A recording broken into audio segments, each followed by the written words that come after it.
Halo pendengar kisah, selamat datang kembali di channel kami yang membahas kisah kriminal yang benar-benar terjadi di seluruh dunia. Kami berharap semoga kalian semua dalam keadaan sehat walafiat dan dijauhkan dari mara bahaya. Di dalam kisah kali ini, kami akan bercerita tentang sebuah kasus pengeksekusian sekaligus penipuan yang hampir tidak pernah terungkap. Di mana ada seorang wanita dieksekusi oleh seorang pria setelah mereka menghisap narkotika jenis nitrogen oksida.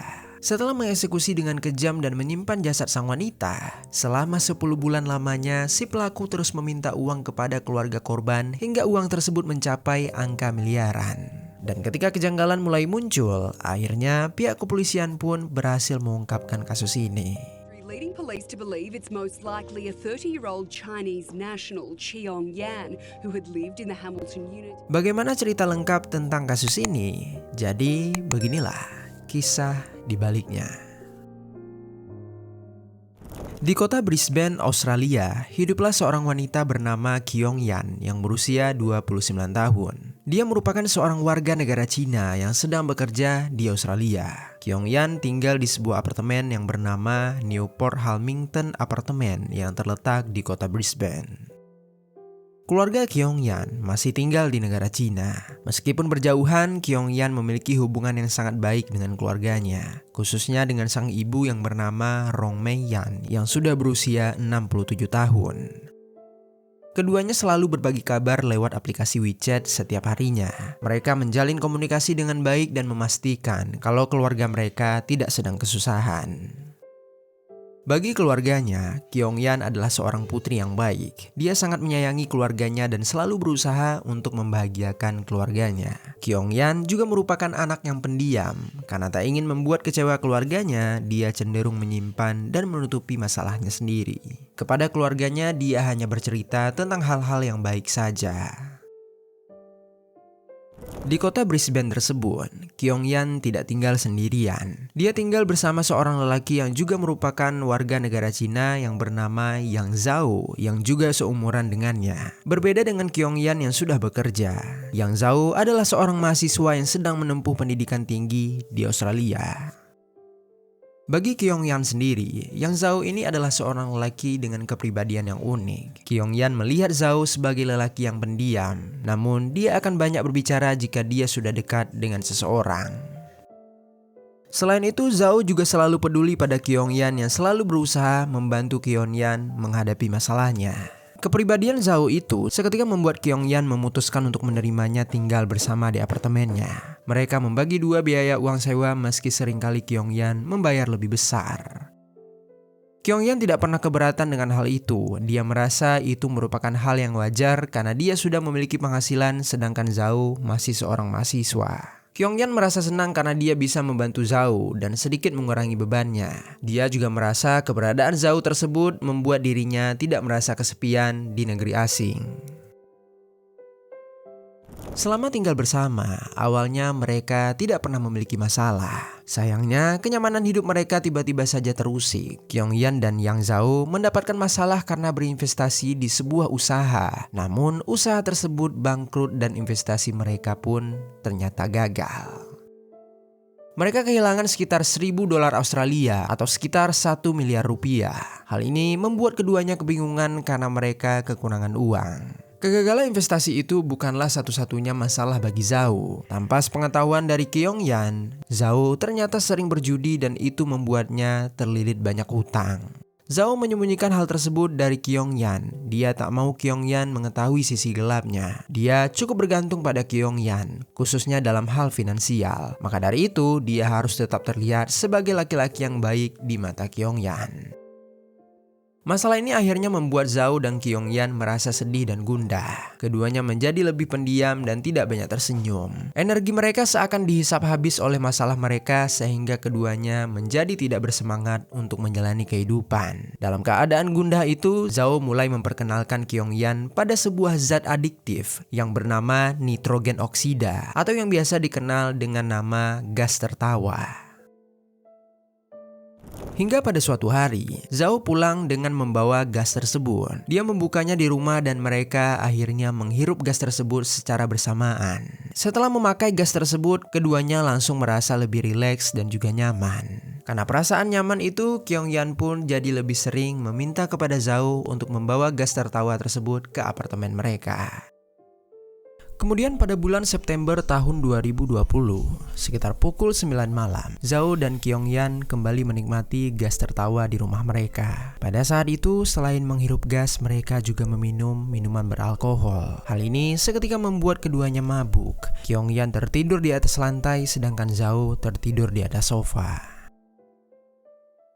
Sekitar pukul 11 malam, Zhao bangun dan melihat Kyungyan yang masih berada di posisi yang sama. Zhao pun bangun dari posisinya dan mencoba mendekati Kyungyan. Dia berusaha untuk membangunkan Kyungyan dengan cara menepuk-nepuk pundak Kyungyan. Dan ketika itulah dia baru menyadari kalau Kyungyan sedang menangis.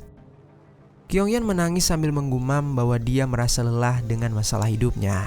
Kyungyan juga bergumam kalau dia berharap dia ingin sekali meninggalkan dunia ini. Gumaman tersebut seketika membuat Zhao berpikir mungkin memang lebih baik bagi Kyungyan untuk meninggalkan dunia ini. Beberapa hari terakhir Zhao melihat kalau Kyungyan tampak sangat tertekan dan menderita. Selain itu bagi Zhao, jika Kyungyan pergi meninggalkan dunia, Zhao mungkin bisa saja mendapatkan keuntungan dari itu. Zhao pun membulatkan tekadnya. Dia langsung mengambil sebuah botol yang terbuat dari logam. Dengan botol itu, Zhao langsung memukul kepala Kyungyan. Kyungyan yang memang sudah setengah sadar tidak bisa mengelak dari serangan tersebut. Setelah kepalanya dipukul, dia langsung kehilangan kesadaran sepenuhnya. Zhao kemudian melihat Kyungyan sudah menutup mata, namun dia masih bisa merasakan hembusan nafas dari hidung Kyungyan. Begitu menyadari bahwa Kyungyan masih bernafas, tanpa ragu Zhao mencekik leher Kyungyan dengan sekuat tenaganya. Kyungyan yang sudah tak sadarkan diri, tak bisa mengelak atau melawan cekikan Zhao. Dia hanya bisa pasrah, tak bisa bernafas, dan rasa sakit seketika menjalar di sekujur tubuhnya. Sampai akhirnya Kyungyan pun kehabisan nafas dan seketika tewas di apartemen tersebut. Setelah melihat bahwa Kyungyan sudah tak lagi bernyawa, Zhao mengambil sebuah selimut dan menutupi tubuh Kyungyan dengan selimut itu. Lalu dia berpikir di mana kira-kira dia bisa menyembunyikan jasad Kyungyan. Saat itulah dia melihat sebuah box peralatan besar di balkon apartemen itu. Zhao merasa box tersebut adalah tempat yang cocok untuk menyimpan jasad Kyungyan. Setelah selesai mengamankan jasad Kyungyan, Zhao mengambil handphone Kyungyan. Dia sebelumnya sudah mengetahui apa password handphone Kyungyan dan bisa langsung mengaksesnya. Dengan cara tersebut, dia mulai berpura-pura menjadi seorang Kyungyan. Keesokan harinya, Zhao menggunakan handphone Kyungyan untuk menghubungi orang tua Kyungyan yang ada di negara Cina. Tanpa berbasa-basi, Zhao langsung meminta uang kepada ibu Kyungyan. Dia berkata kalau dia sedang sangat membutuhkan uang di saat itu. Rongmei, ibu Kyungyan yang berpikir kalau anaknya sedang berada dalam kesulitan, langsung mencari uang dan mengirimkannya ke rekening Kyungyan. Rongmei melakukan hal itu tanpa mengetahui kalau rekening tersebut telah diambil alih oleh Zhao. Selain menipu keluarga Kyungyan, Zhao juga membohongi teman kerja Kyungyan. Supaya mereka tak curiga dan mencari keberadaan Kyungyan, dia pun langsung memberikan surat pengunduran diri kepada atasan tempat Kyungyan bekerja. Tak hanya itu, Zhao juga selalu membalas pesan-pesan dari teman-teman Kyungyan. Saat ada yang mengajak untuk bertemu, dia akan mengatakan kalau saat itu dia sedang berada di pedesaan yang sulit sinyal dan jauh dari kota. Akhirnya Zhao pun sukses menipu orang-orang. Dia juga berhasil mengambil uang dari orang tua Kyungyan. Zhao meminta uang pada keluarga Kyungyan sampai berkali-kali, dan setiap permintaan itu akan dipenuhi oleh keluarga Kyungyan. Keluarga Kyungyan sangat menyayangi putri mereka. Permintaan ini tidak terasa memberatkan bagi mereka. Namun tetap saja ada beberapa hal yang membuat keluarga Kyungyan perlahan-lahan mulai curiga. Selama berbulan-bulan, ibu Kyungyan yaitu Rongmei meminta untuk menelpon dan melakukan video call dengan Kyungyan. Namun Kyungyan selalu menolak permintaan itu. Dia beralasan bahwa dia sedang sibuk atau sinyal di tempatnya sedang jelek. Lalu beralih pada bulan April tahun 2021. Romei sudah merasa sangat resah karena tak bisa menelpon dan bervideo call dengan putrinya. Di tengah keresahan itu, Romei mendapatkan sebuah pesan yang dikirim dari akun WeChat putrinya. Pesan itu berisi sebuah video di mana terlihat tangan seorang wanita mengelus kepala kucing.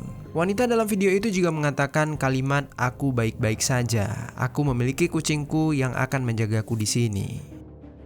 Video itu membuat Romei merasa tenang dan tak lagi mempermasalahkan Kyungyan yang tak mau lagi ditelepon.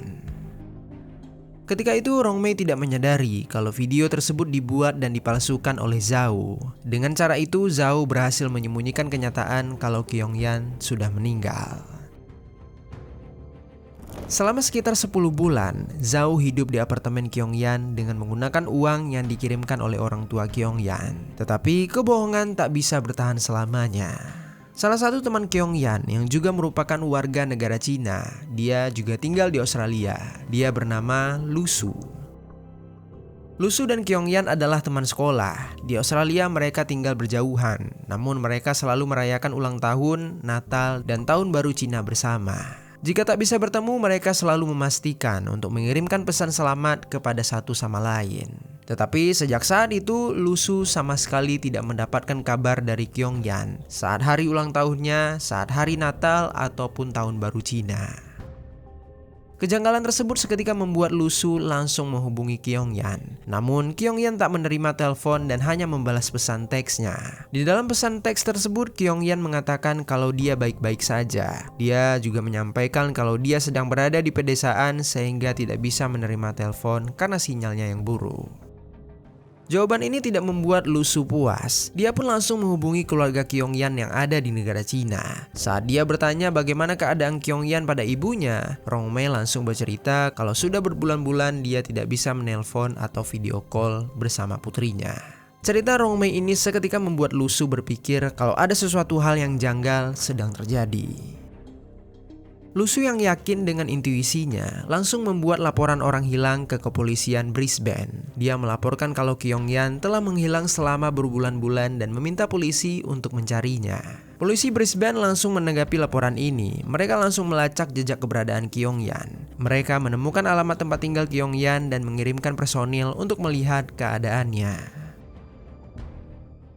Pada bulan Juli tahun 2021, beberapa polisi mendatangi kediaman Kyungyan. Zhao yang tidak mengetahui akan ada kunjungan dari polisi, tak bisa berkutik dan tak memiliki pilihan selain membiarkan mereka masuk ke apartemen itu. Setelah polisi masuk, salah satu dari mereka langsung merasa curiga dengan sebuah kotak besar yang terdapat di area balkon. Dia pun langsung mendekati kotak itu karena merasa penasaran dengan isinya. Namun begitu membuka pintu balkon, dia langsung mencium sesuatu yang aneh yang sangat menyengat. Tanpa ragu, si polisi pun langsung membuka box tersebut. Dan begitu dibuka, terkejutlah mereka ketika menemukan tubuh seorang wanita yang sudah membusuk yang ada di dalamnya. Penemuan ini seketika membuat Zhao tak bisa mengelak. Dia langsung ditangkap dan dibawa ke kantor polisi di saat itu juga untuk pemeriksaan lebih lanjut. Zhao pun menjalani interogasi di kantor polisi. Selama proses itu, Zhao menolak untuk berbicara. Penolakan Zhao ini seketika membuat polisi kesulitan. Terlebih kejahatan sudah terjadi berbulan-bulan lalu. Hal ini membuat mereka kesusahan mencari barang bukti. Namun kesulitan tersebut tidak membuat polisi menyerah. Mereka terus menginterogasi Zhao dan menekan Zhao untuk berbicara. Setelah 3 hari berlalu, Zhao akhirnya mengakui kalau dia telah mengeksekusi Kyungyan. Dia mengaku telah memukul kepala Kyungyan dengan menggunakan botol logam. Setelah memukul, dia kemudian mencekik leher Kyungyan hingga Kyungyan tewas seketika. Kepada polisi, Zhao mengatakan kalau Kyungyan-lah yang memintanya untuk melakukan itu. Zhao mengaku kalau sebelum kematiannya, Kyungyan telah merasa tertekan karena baru saja gagal berinvestasi dan kehilangan uang yang cukup banyak sehingga dia pun mengambil keputusan yang berat tersebut. Namun pihak kepolisian tidak percaya begitu saja dengan kesaksian Zhao. Mereka sulit untuk percaya karena Zhao telah mengambil uang dari keluarga Kyong-yan selama berbulan-bulan. Berdasarkan hasil analisis handphone Kyong-yan, polisi menemukan kalau Zhao telah memindahkan uang dari rekening Kyong-yan ke rekening miliknya sendiri. Selain itu, Zhao juga telah berpura-pura menjadi Kyong-yan dan meminta uang kepada keluarga Kyong-yan. Total uang yang diambil oleh Zhao dari orang tua Kyong-yan mencapai sekitar 463.000 dolar Australia atau sekitar 4,8 miliar dalam rupiah. Hal ini kemudian membuat polisi berpikir kalau motif sebenarnya dari pengeksekusian tersebut adalah uang. Terlebih, polisi juga menemukan kalau Zhao sedang berjudi dan memiliki banyak hutang dari perjudian tersebut. Selagi polisi melakukan investigasi, kabar duka ini sampai ke telinga keluarga Kyong-yan. Kabar tersebut seketika membuat keluarga Kyong-yan merasa syok. Ibunya Rong-mei terjatuh begitu mendengarkan kabar. Dia kehilangan tenaga di kakinya dan jatuh terduduk. Setelah beberapa hari melakukan perawatan akupunktur, barulah Rong-mei bisa berjalan kembali. Begitu sudah sembuh, Rong-mei langsung terbang ke Australia untuk melihat putrinya. Sesampainya dia di kota Brisbane, dia langsung pergi ke kantor polisi untuk mengkonfirmasi jasad putrinya. Singkat cerita, Rong-mei sampai di kantor polisi dan dia melihat jasad putrinya. Rong-mei berdiri di ruang jenazah dan melihat tubuh putrinya yang sudah membusuk. Keadaan Kyong-yan begitu mengerikan sehingga ibunya hanya bisa menangis. Dia bahkan tak mampu untuk menyentuh jasad Kyong-yan karena takut sentuhannya akan semakin melukai Kyong-yan. Pemandangan itu adalah sebuah pemandangan mengerikan yang akan menghantui hidup Rong-mei selama sisa hidupnya. Lalu kemudian, persidangan untuk kasus ini pun dijalankan. Dalam persidangan, pihak jaksa penuntut meminta hakim untuk memberikan hukuman seberat-beratnya kepada Zhao. Jaksa penuntut menekankan bagaimana Zhao telah mengambil kehidupan Kyong-yan. Dia juga telah menyembunyikan jasad, berpura-pura menjadi Kyong-yan dan mengambil keuntungan dari semua itu. Pihak jaksa penuntut meyakini kalau Zhao dengan sengaja melakukan itu semua karena dia memang mengincar uang dari keluarga Kyong-yan. Apa yang dilakukan Zhao sangat jelas merupakan sebuah kejahatan yang dilakukan secara terstruktur dan terencana. Hal ini tidak bisa dibiarkan begitu saja. Dia harus mendapatkan hukuman yang setimpal dengan kejahatannya. Di dalam persidangan yang sama, Zhao berargumen tidak pernah menyakiti Kyong-yan. Zhao bahkan menarik pengakuannya di awal interogasi dengan polisi dan mengatakan kalau dia tak tahu kenapa Kyong-yan bisa meninggal. Dia juga menambahkan kalau dia hanya membiarkan Kyong-yan mengkonsumsi gas tertawa dan Kyong-yan mungkin meninggal karena hal itu. Dia mengaku telah berbohong tentang mengeksekusi Kyong-yan karena merasa bersalah telah menyembunyikan jasad Kyong-yan dan mengambil uangnya. Lalu pernyataan Zhao tersebut tidak sejalan dengan hasil otopsi pada jasad Kyong-yan. Hasil otopsi menunjukkan kalau kemungkinan besar penyebab meninggalnya Kyong-yan adalah pukulan di kepala dan cekikan di bagian leher. Hal ini sejalan dengan pengakuan awal dari Yang Zhao. Selama proses peradilan itu, Zhao berusaha sekuat tenaga untuk bisa terlepas dari kejahatannya. Namun keluarga korban dan juga pihak jasa penuntut juga berusaha untuk memastikan kalau Kyong-yan meraih suatu keadilan. Waktu pun berlalu, tibalah di tanggal 13 Mei tahun 2025.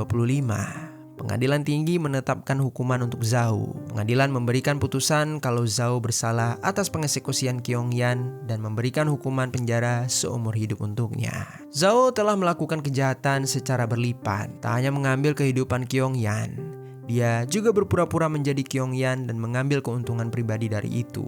Keluarga Kyong-yan tak hanya kehilangan uang, tapi mereka juga kehilangan putri yang sangat berharga bagi mereka. Kepergian Kyong-yan telah menjadi mimpi buruk yang akan menghantui keluarga Kyong-yan selama sisa hidup mereka. Mari kita berdoa semoga keluarga Kyong-yan bisa melewati tragedi ini dan dapat melanjutkan hidup mereka yang lebih baik. Serta juga untuk Kyong-yan, semoga Kyong-yan beristirahat dalam damai di alam sana. Dan yang terakhir untuk kita semua para pendengar kisah, semoga dalam kisah kali ini ada pelajaran baik yang dapat kita ambil.